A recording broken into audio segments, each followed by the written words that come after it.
So the next thing to happen on Monday Night Raw, we get to the next match of the night. But before we talk about that match, we got to talk about a segment that happened before the match, where we see Seth Rollins going and he's talking to Sami Zayn backstage, and then Sami Zayn walks away, and Cody Rhodes comes up to Seth, and Cody got some things to say to Seth, and he looks at Seth and he goes like, "Look, I know we don't get along and stuff, we don't like each other, but I'm asking for like one night out the whole year, out of 364 days, out of one night.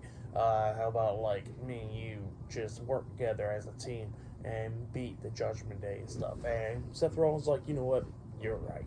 So yeah, that's what they said about that, and they said, all right, they agreed to working together at Survivor Series. But yeah, that's what happened there. And then we get to the next match. It was a one-on-one match. It was Shinsuke Nakamura versus Otis with Chad Gable, Akira Tozawa, and Maxxine Dupri, Alpha Academy at ringside. In this match, it was a pretty good match. It was going back and forth and everything. Otis hit the Caterpillar onto Shinsuke, and then at one point Shinsuke was trying to hit the Kinshasa onto Otis, but Otis catches him and hits the World's Strongest Slam onto Nakamura. He pins him 1, 2. Nakamura barely kicks out at 2. Eventually, Nakamura starts coming back in this match. He climbs up the second turnbuckle and jumps off the second turnbuckle with a Kinshasa onto Otis, but Otis is still standing. And then Otis tries to go after Nakamura, but Nakamura starts beating him down and all that stuff, and drop kicks the back of his leg, dropping Otis down to his knees, and then that's when Nakamura hits a Kinshasa to the back of the head onto Otis, and Otis comes back up again, but Otis gets hit with another Kinshasa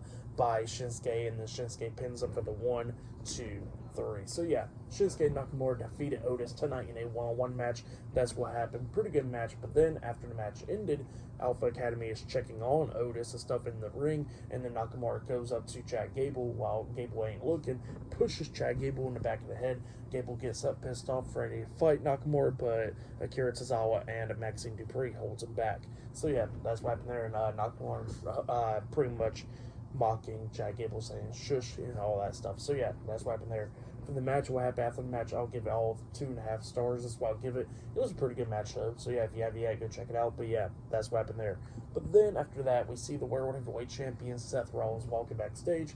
Drew McIntyre comes up, and Drew says to Seth that Seth was right about that he don't got nobody to blame but himself and all that stuff after losing the match at Crown Jewel. And he says that Seth is possibly going to be right, that he'll probably be better as a person and all that stuff after that loss. And he says that with all that stuff, he says that he respects Seth Rollins, and pretty much he wants to shake Seth Rollins' hand, and he says that he'll do his best and pretty much work his ass off to get back in the world title picture. So yeah, that's what Drew says. He extends his hand, and Seth Rollins shakes it, and they show sign of respect to each other. But yeah, that's what happened there. Pretty good stuff. But yeah, still to come later on tonight in the main event, it will be Cody Rhodes and Jey Uso versus Damian Priest and Finn Balor for the undisputed WWE Tag Team Championships in the main event for tonight's episode of Monday Night Raw. But next, we're going to be seeing Piper Niven versus Tegan Knox one-on-one up next on Raw. So yeah, I'll see you guys later. Until then.